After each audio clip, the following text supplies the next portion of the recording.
ನಮಸ್ಕಾರ ಗೆಳೆಯರಿ, stock market Kannada ಚಾನಲ್ಗೆ ಸ್ವಾಗತ ಸುಸ್ವಾಗತ.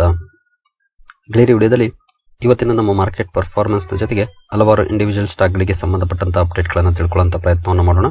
ಇವತ್ತು ಮತ್ತೆ ನಮ್ಮ ಮಾರ್ಕೆಟ್ ಅಲ್ಲಿ ಒಂದಷ್ಟು ಕರೆಕ್ಷನ್ ನೋಡ್ಲಿಕ್ಕೆ ಸಿಕ್ತು. ಆದರೆ ಇಂದಿನ ಕಾರಣಗಳೇನಿರ್ಬೋದು ಇದ್ರ ಬಗ್ಗೆ ಕೂಡ ಕೆಲವು ವಿಷಯವನ್ನ ತಿಳ್ಕೊಳ್ಳುವಂತ ಪ್ರಯತ್ನವನ್ನು ಮಾಡೋಣ. ಮೊದಲಿಗೆ ಡಿಸ್ಕ್ಲೇಮರ್ ಕೊಡ್ಲಿಕ್ಕೆ ಇಷ್ಟಪಡ್ತೀನಿ. ಇಲ್ಲಿ ಕವರ್ ಮಾಡ್ತಿರುವಂತ ಯಾವುದೇ ಸ್ಟಾಕ್ ಕೂಡ ರೆಕಮೆಂಡ್ ಮಾಡ್ತಿಲ್ಲ. ನೀವು ಫರ್ದರ್ ಸ್ಟಡಿ ಮೆಡಿಟೇಷನ್ ತಗೊಳ್ಬಹುದು. ಆಸ್ ಎ ಎಜುಕೇಶನಲ್ ಪರ್ಪಸ್ ನಾನು ಈ ವಿಡಿಯೋ ಮುಂದೆ ತರ್ತಾ ಇದ್ದೀನಿ. ಇವತ್ತಿನ ನಮ್ಮ ನಿಫ್ಟಿ ಪರ್ಫಾರ್ಮೆನ್ಸ್ ಅನ್ನು ನೋಡಿದ್ರೆ ನಿಫ್ಟಿಯಲ್ಲಿ ನೋಡಬಹುದು 97 ಪಾಯಿಂಟ್ಸ್ ಅಥವಾ 0.4% ಡೌನ್ ಫಾಲ್ ನೋಡ್ಲಿಕ್ಕೆ ಸಿಕ್ಕಿದೆ.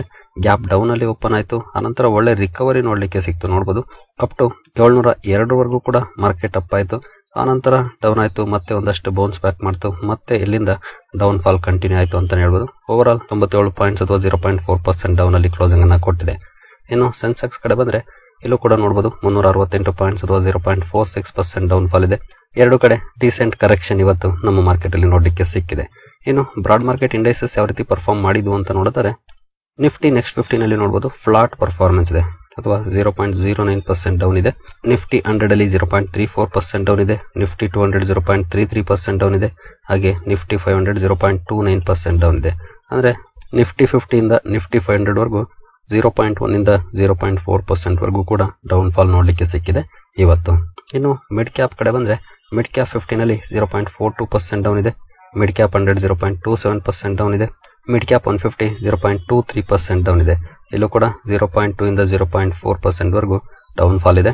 ಇನ್ನು ಸ್ಮಾಲ್ ಕ್ಯಾಪ್ ಕಡೆ ಬಂದ್ರೆ ಸ್ಮಾಲ್ ಕ್ಯಾಪ್ 100 0.04% ಪಾಸಿಟಿವ್ ಇದೆ. ಸ್ಮಾಲ್ ಕ್ಯಾಪ್ 50 0.19% ಪಾಸಿಟಿವ್ ಇದೆ. ಸ್ಮಾಲ್ ಕ್ಯಾಪ್ 250 0.03% ಪಾಸಿಟಿವ್ ಇದೆ. ಅಂದ್ರೆ ಇದರಲ್ಲಿ ಸ್ಮಾಲ್ ಕ್ಯಾಪ್ ಅಲ್ಲಿ ಬೆಟರ್ ಪರ್ಫಾರ್ಮೆನ್ಸ್ ಬಂದಿದೆ ಅಂತ ಹೇಳ್ಬೋದು large cap and mid cap ಗಳಿಗೆ ಹೋಲಿಸಿದ್ರೆ. ಯಾಕಂದ್ರೆ ಅಲ್ಲಿ ನೆಗೆಟಿವ್ ಪರ್ಫಾರ್ಮೆನ್ಸ್ ಇದ್ರೆ ಇಲ್ಲಿ ಸ್ವಲ್ಪ ಮಟ್ಟಿಗೆ ಪಾಸಿಟಿವ್ ಪರ್ಫಾರ್ಮೆನ್ಸ್ ಇದೆ. ಹಾಗಂತ ದೊಡ್ಡ ಮಟ್ಟದ ಪಾಸಿಟಿವ್ ಏನಲ್ಲ, ಸ್ಲೈಟ್ಲಿ ಪಾಸಿಟಿವ್ ಅಲ್ಲಿ ಕ್ಲೋಸಿಂಗ್ ಅನ್ನ ಕೊಟ್ಟಿದೆ. ಇನ್ನು ಮೈಕ್ರೋ ಕ್ಯಾಪ್ ಇಂಡೆಕ್ಸ್ ಯಾವ ರೀತಿ ಪರ್ಫಾರ್ಮ್ ಮಾಡ್ತು ಅಂತ ನೋಡಿದ್ರೆ ಇಲ್ಲಿ ಫ್ಲಾಟ್ ಪರ್ಫಾರ್ಮೆನ್ಸ್ ಇದೆ. ಇಲ್ಲಿ ಪಾಸಿಟಿವ್ ಇಲ್ಲ ಅಥವಾ ನೆಗೆಟಿವ್ ಇಲ್ಲ ರೀತಿಯ ಪರ್ಫಾರ್ಮೆನ್ಸ್ ಇವತ್ತು ನೋಡ್ಲಿಕ್ಕೆ ಸಿಕ್ಕಿದೆ ಮೈಕ್ರೋ ಕ್ಯಾಪ್ ಇಂಡೆಕ್ಸ್ ಅಲ್ಲಿ. ಇದರಲ್ಲಿ ನಾನು ಅವಾಗಲೇ ಹೇಳಿದಾಗೆ ಸ್ಮಾಲ್ ಕ್ಯಾಪ್ ಅಲ್ಲಿ ಬೆಟರ್ ಪರ್ಫಾರ್ಮೆನ್ಸ್ ಅಂತ ಹೇಳ್ಬೋದು ಬೇರೆ ಇಂಡೈಸಸ್ ಗಳಿಗೆ ಹೋಲಿಸಿದ್ರೆ. ಇನ್ನು ಸೆಕ್ಟೋರಲ್ ಇಂಡೈಸಸ್ ಗಳು ಯಾವ ರೀತಿ ಪರ್ಫಾರ್ಮ್ ಮಾಡಿದ್ವು ಅಂತ ನೋಡಿದರೆ ನಿಫ್ಟಿ ಬ್ಯಾಂಕ್ ಅಲ್ಲಿ 0.84% ನೆಗೆಟಿವ್ ಇದೆ. Financial services more than 1% negative ಅಲ್ಲಿ ಕ್ಲೋಸಿಂಗ್ ಅನ್ನ ಕೊಟ್ಟಿದೆ. ಹೆವಿ ವೇಟ್ ಸೆಕ್ಟರ್ ಇದು, ಅಲ್ಲಿ ಸ್ವಲ್ಪ ಹೆಚ್ಚಿನ ಡೌನ್ ಫಾಲ್ ನೋಡ್ಲಿಕ್ಕೆ ಸಿಕ್ಕಿದೆ ಅಂತ ಹೇಳ್ಬೋದು ಇವತ್ತಿನ ಪರ್ಫಾರ್ಮೆನ್ಸ್ ಅನ್ನ ನೋಡಿದ್ರೆ. ಇನ್ನು ಬೇರೆ ಸೆಕ್ಟರ್ಸ್ ಕಡೆ ಬಂದ್ರೆ ಆಟೋ ಇವತ್ತು ಕೂಡ ಒಳ್ಳೆ ಪರ್ಫಾರ್ಮೆನ್ಸ್ ಅನ್ನೇ ಮಾಡಿದೆ. 0.56% ಅಪ್ ಅಲ್ಲಿ ಕ್ಲೋಸಿಂಗ್ ಅನ್ನ ಕೊಟ್ಟಿದೆ. FMCG 0.5% ಡೌನ್ ಇದೆ. ಐಟಿ ಒಂದಷ್ಟು ಪಾಸಿಟಿವ್ ಪರ್ಫಾರ್ಮೆನ್ಸ್ ಅನ್ನ ಕೊಟ್ಟಿದೆ. 0.38% ಪಾಸಿಟಿವ್ ಅಲ್ಲಿ ಕ್ಲೋಸಿಂಗ್ ಕಂಡು ಬಂದಿದೆ. ಮೀಡಿಯಾ 0.6% ಪಾಸಿಟಿವ್ ಇದೆ. ಮೆಟಲ್ 0.38% ಪಾಸಿಟಿವ್ ಇದೆ. ಫಾರ್ಮಾ ಕೂಡ ಚೆನ್ನಾಗಿ ಪರ್ಫಾರ್ಮ್ ಮಾಡಿದೆ ಇವತ್ತು. 0.69% ಅಪ್ ಅಲ್ಲಿ ಕ್ಲೋಸಿಂಗ್ ಅನ್ನ ಕೊಟ್ಟಿದೆ. PSU ಬ್ಯಾಂಕ್ ಗಳಲ್ಲಿ ಫ್ಲಾಟಿಶ್ ಪರ್ಫಾರ್ಮೆನ್ಸ್ ಇದೆ. ಪ್ರೈವೇಟ್ ಬ್ಯಾಂಕ್ 0.8% ಡೌನ್ ಇದೆ. Compare to private banks PSU banks better performance ಅನ್ನೇ ಮಾಡಿದೆ ಅಂತಾನೆ ಹೇಳ್ಬೋದು ಇವತ್ತಿನ ಇಂಡೆಕ್ಸ್ ಅನ್ನ ನೋಡಿದ್ರೆ. ಇನ್ನು ರಿಯಾಲ್ಟಿನಲ್ಲಿ 0.73% ಡೌನ್ ಇದೆ. ಹೆಲ್ತ್ ಕೇರ್ 0.59% ಅಪ್ ಅಲ್ಲಿ ಕ್ಲೋಸಿಂಗ್ ಅನ್ನ ಕೊಟ್ಟಿದೆ. ಕನ್ಸ್ಯೂಮರ್ ಡ್ಯೂರಬಲ್ 0.65% ನೆಗೆಟಿವ್ ಇದೆ. ಆಯಿಲ್ ಅಂಡ್ ಗ್ಯಾಸ್ 0.4% ಪಾಸಿಟಿವ್ ಇದೆ. ಇವತ್ತು ಸ್ವಲ್ಪ ಮಿಕ್ಸ್ಡ್ ರಿಯಾಕ್ಷನ್ ಇದೆ. ಕೆಲವು ಸೆಕ್ಟರ್ಸ್ ಪಾಸಿಟಿವ್ ಅಲ್ಲಿ ಪರ್ಫಾರ್ಮೆನ್ಸ್ ಅನ್ನ ಮಾಡಿದ್ರೆ ಕೆಲವು ಸೆಕ್ಟರ್ಸ್ ನೆಗೆಟಿವ್ ಅಲ್ಲಿ ಪರ್ಫಾರ್ಮೆನ್ಸ್ ಅನ್ನ ಮಾಡಿದ್ರೆ ಅದನ್ನ ನೀವಿಲ್ಲಿ ನೋಡಬಹುದು. ಒಟ್ಟಿನಲ್ಲಿ ಒಂದಷ್ಟು ಪಾಸಿಟಿವ್ ಒಂದಷ್ಟು ನೆಗೆಟಿವ್ ಈ ರೀತಿಯ ಮಿಕ್ಸ್ಡ್ ಪರ್ಫಾರ್ಮೆನ್ಸ್ ಇವತ್ತು ನಮ್ಮ ಮಾರ್ಕೆಟ್ ಅಲ್ಲಿ ನೋಡ್ಲಿಕ್ಕೆ ಸಿಕ್ಕಿದೆ. ಹಾಗೆ ನಮ್ಮ ಮಾರ್ಕೆಟ್ ಅಂತೂ ಸ್ವಲ್ಪ ನೆಗೆಟಿವ್ ಅಲ್ಲಿ ಕ್ಲೋಸಿಂಗ್ ಅನ್ನ ಕೊಟ್ಟಿದೆ. ಗ್ಲೋಬಲ್ ಮಾರ್ಕೆಟ್ಸ್ ಅಲ್ಲಿ ಟ್ರೆಂಡ್ ಯಾವ ರೀತಿ ಇತ್ತು ಇವತ್ತು ಅಂತ ನೋಡಿದ್ರೆ ಗ್ಲೋಬಲ್ ಮಾರ್ಕೆಟ್ಸ್ ಅಲ್ಲಿ ಮಿಕ್ಸ್ಡ್ ಪರ್ಫಾರ್ಮೆನ್ಸ್ ಇದೆ. ನೋಡಬಹುದು ಕೆಲವು ಮಾರ್ಕೆಟ್ಸ್ ಪಾಸಿಟಿವ್ ಅಲ್ಲಿ ಟ್ರೇಡ್ ಆಗ್ತಿದೆ, ಕೆಲವು ಮಾರ್ಕೆಟ್ಸ್ ನೆಗೆಟಿವ್ ಅಲ್ಲಿ ಟ್ರೇಡ್ ಆಗ್ತಿದೆ. ಬಟ್ ಏಷ್ಯನ್ ಮಾರ್ಕೆಟ್ಸ್ ಪಾಸಿಟಿವ್ ಅಲ್ಲಿ ಇದೆ. ಎಸ್ಪೆಷಲಿ ಚೈನೀಸ್ ಮಾರ್ಕೆಟ್ ಚೆನ್ನಾಗಿ ಪರ್ಫಾರ್ಮ್ ಮಾಡಿದೆ.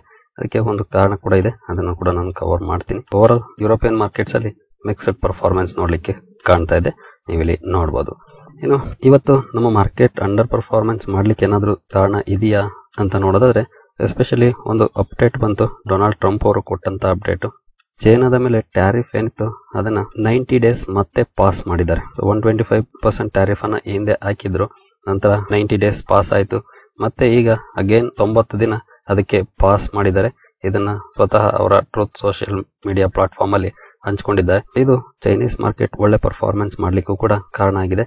ಬಟ್ ಇಲ್ಲಿ ಮೇಜರ್ ಆಗಿ ನೋಡ್ಲಿಕ್ಕೆ ಸಿಗ್ತಾ ಇರೋದಂತಂದ್ರೆ ಭಾರತದ ಮೇಲೆ 50% ಟ್ಯಾರಿಫ್ ಅಂತಾರೆ, ಅದರಲ್ಲೂ ರಷ್ಯಾದಿಂದ ಕ್ರೂಡ್ ಅನ್ನ ಇಂಪೋರ್ಟ್ ಮಾಡ್ಕೊಳ್ಳೋದಿರಕ್ಕೆ.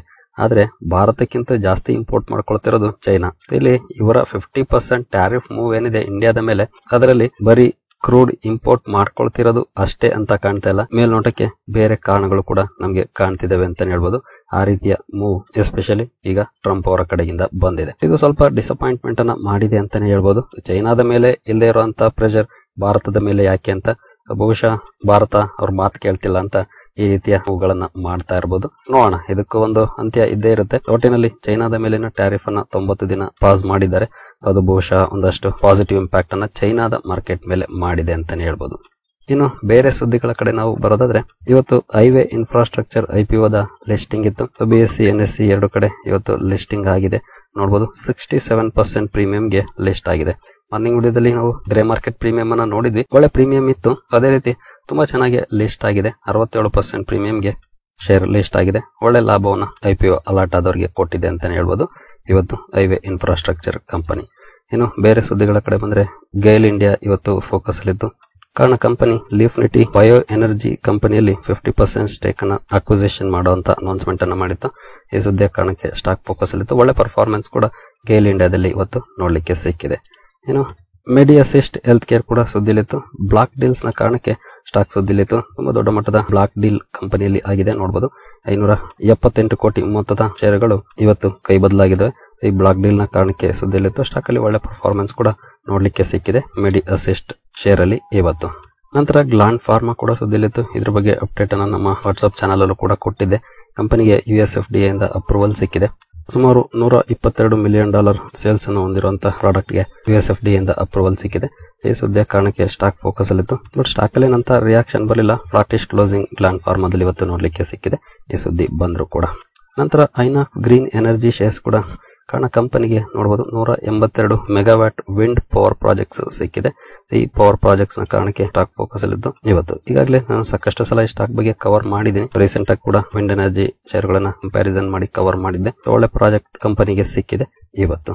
ನಂತರ ಅಸ್ಟ್ರಲ್ ಶೇರ್ಸ್ ಕೂಡ ಫೋಕಸ್ ಅಲ್ಲಿತ್ತು. ನಿನ್ನೆ ರಿಸಲ್ಟ್ ಅನ್ನು ಅನೌನ್ಸ್ ಮಾಡಿತ್ತು ಕಂಪನಿ. ರಿಸಲ್ಟ್ ಗೆ ರಿಯಾಕ್ಷನ್ ನೋಡಬಹುದು. ಡೌನ್ ಪರ್ಫಾರ್ಮೆನ್ಸ್ ನೋಡ್ಲಿಕ್ಕೆ ಸಿಕ್ಕಿದೆ. ಅಂದ್ರೆ ಕಂಪನಿಯ ಪರ್ಫಾರ್ಮೆನ್ಸ್ ಕೂಡ ಸ್ವಲ್ಪ ಡೌನ್ ಇತ್ತು. ರಾತ್ರಿ ವಿಡಿಯೋದಲ್ಲಿ ನಾವು ಕಂಪನಿಯ ನಂಬರ್ಸ್ ಅನ್ನ ಕವರ್ ಮಾಡಿದ್ದೀರಿ ಅಂದ್ಕೊಳ್ತೀನಿ. ಪರ್ಫಾರ್ಮೆನ್ಸ್ ಸ್ವಲ್ಪ ಡೌನ್ ಇತ್ತು, ಹಾಗಾಗಿ ಆಕ್ಷನ್ ಕೂಡ ಡೌನ್ ಇದೆ. ಬಟ್ ಕೆಲವೊಂದು ಅಕ್ವಿಸಿಷನ್ ಕೂಡ ಅನೌನ್ಸ್ ಮಾಡಿತ್ತು. ಬಟ್ ಅದ್ಯಾವುದು ಪಾಸಿಟಿವ್ ಇಂಪ್ಯಾಕ್ಟ್ ಅನ್ನ ಸ್ಟಾಕ್ ಅಲ್ಲಿ ಕ್ರಿಯೇಟ್ ಮಾಡಿಲ್ಲ ಅಂತ ಹೇಳ್ಬೋದು ಇವತ್ತು. ಒಟ್ಟಿನಲ್ಲಿ ಇವತ್ತು ಕೂಡ ನಮ್ಮ ಮಾರ್ಕೆಟ್ ಅಲ್ಲಿ ಡೌನ್ ಪರ್ಫಾರ್ಮೆನ್ಸ್ ಕಂಟಿನ್ಯೂ ಆಗಿದೆ. ಹಾಗೆ ಇನ್ ಕೇಸ್ ನೀವು ಯಾರಾದ್ರೂ ಇನ್ನು ನಮ್ಮ ವಾಟ್ಸ್ಆಪ್ ಚಾನಲ್ ಅನ್ನ ಜಾಯ್ನ್ ಆಗಿಲ್ಲ ಅಂತಂದ್ರೆ ಡಿಸ್ಕ್ರಿಪ್ಷನ್ ಅಲ್ಲಿ ನನ್ನ ಲಿಂಕ್ ಇದೆ, ಜಾಯ್ನ್ ಆಗಿ. ಯಾಕಂದ್ರೆ ಡ್ಯೂರಿಂಗ್ ದ ಮಾರ್ಕೆಟ್ ಹಲವು ಅಪ್ಡೇಟ್ ಗಳನ್ನ ಆ ಚಾನಲ್ ಮೂಲಕ ಕೂಡ ಕೊಡ್ತಾ ಇರ್ತೀವಿ. ಹಾಗಾಗಿ ಡ್ಯೂರಿಂಗ್ ದ ಮಾರ್ಕೆಟ್ಸ್ ಅಪ್ಡೇಟ್ ಬೇಕು ಅನ್ನೋರು ಜಾಯ್ನ್ ಆಗ್ಬೋದು. ಒಂದಷ್ಟು ಕಂಪನಿಗಳ ರಿಸಲ್ಟ್ಸ್ ಅನ್ನು ಕೂಡ ಈಗಾಗಲೇ ನಾನು ಅಪ್ಡೇಟ್ ಮಾಡಿದ್ದೀನಿ ಚಾನಲ್ ಅಲ್ಲಿ. ಒಟ್ಟಿನಲ್ಲಿ ನಿನ್ನೆಯ ಒಳ್ಳೆ ಪರ್ಫಾರ್ಮೆನ್ಸ್ ಏನಿತ್ತು ಅದು ಇವತ್ತು ಕಂಟಿನ್ಯೂ ಆಗಲಿಲ್ಲ. ಒಂದಷ್ಟು ನೆಗೆಟಿವ್ ರಿಯಾಕ್ಷನ್ ಸ್ಟಾಕ್ ಅಲ್ಲಿ ಇವತ್ತು ನೋಡ್ಲಿಕ್ಕೆ ಸಿಕ್ಕಿದೆ. ನೋಡೋಣ ಮುಂದುವರೆದು ಯಾವ ರೀತಿ ಪರ್ಫಾರ್ಮೆನ್ಸ್ ಬರುತ್ತೆ ಅಂತ. ಜೊತೆಗೆ ಆಗಸ್ಟ್ 15ನೇ ತಾರೀಕು ಡೊನಾಲ್ಡ್ ಟ್ರಂಪ್ ಅವರು ಪುಟಿನ್ ಅವರನ್ನ ಮೀಟ್ ಮಾಡ್ತಾ ಇದ್ದಾರೆ. ಹಾಗಾಗಿ ಎಲ್ಲರ ಗಮನ ಅಲ್ಲಿದೆ. ಈಗ ಅಲ್ಲಿ ಏನೆಲ್ಲ ಡೆವಲಪ್ಮೆಂಟ್ಸ್ ಆಗುತ್ತೆ, ಯುದ್ಧದ ಬಗ್ಗೆ ನಿರ್ಧಾರಗಳಾಗುತ್ತಾ, ರಷ್ಯಾ ಹಾಗೂ ಯುಕ್ರೇನ್ ನಡುವೆ ನಡೀತಿರುವಂತಹ ಯುದ್ಧದ ಬಗ್ಗೆ ಏನಾದರೂ ಸ್ಟಾಪ್ ಆಗುತ್ತಾ, ಈ ಎಲ್ಲ ಅಂಶಗಳ ಮೇಲೆ ಫೋಕಸ್ ಮಾಡಿದ್ದಾರೆ ಇನ್ವೆಸ್ಟರ್ಸ್. ಜೊತೆಗೆ ನಿಮ್ಗೆಲ್ರಿಗೂ ಗೊತ್ತಿರೋ ಹಾಗೆ ಇವತ್ತು 12th ಇನ್ಫ್ಲೇಷನ್ ಡೇಟಾ ಕೂಡ ರಿಲೀಸ್ ಆಗುತ್ತೆ. ನಮ್ಮ ಇನ್ಫ್ಲೇಷನ್ ಡೇಟಾ ಕೂಡ ಬರುತ್ತೆ, ಅಮೆರಿಕದ ಇನ್ಫ್ಲೇಷನ್ ಡೇಟಾ ಕೂಡ ಬರುತ್ತೆ. ಹಾಗಾಗಿ ಕ್ರೂಷಿಯಲ್ ಡೇಟಾಗಳು ಬರುವಂತಹ ಸಂದರ್ಭದಲ್ಲಿ ಸ್ವಲ್ಪ ಕಾಶಿಯಸ್ ಆಗಿ ಇರುತ್ತೆ. But almost market last 1 month ಇಂದ ಕೂಡ ಅಂತ ಒಳ್ಳೆ ಪರ್ಫಾರ್ಮೆನ್ಸ್ ಅನ್ನ ಮಾಡ್ತಿಲ್ಲ. ಸಾಕಷ್ಟು ಕಡೆ ಫೋಕಸ್ ಇದೆ. ನೋಡೋಣ ಏನೆಲ್ಲ ಅಪ್ಡೇಟ್ಗಳು ಬರ್ತವೆ ಅಂತ. ಸರಿಗಳೇರಿ, ಈ ಎಲ್ಲ ಅಪ್ಡೇಟ್ಸ್ ನಿಮಗೆ ಇಷ್ಟ ಆಗಿದೆ ಅಂದ್ಕೊಳ್ತೀನಿ. ಮುಂದಿನ ವಿಡಿಯೋದಲ್ಲಿ ಸಿಗೋಣ. ಅಲ್ಲಿವರೆಗೂ ಜೈ ಹಿಂದ್, ಜೈ ಕರ್ನಾಟಕ.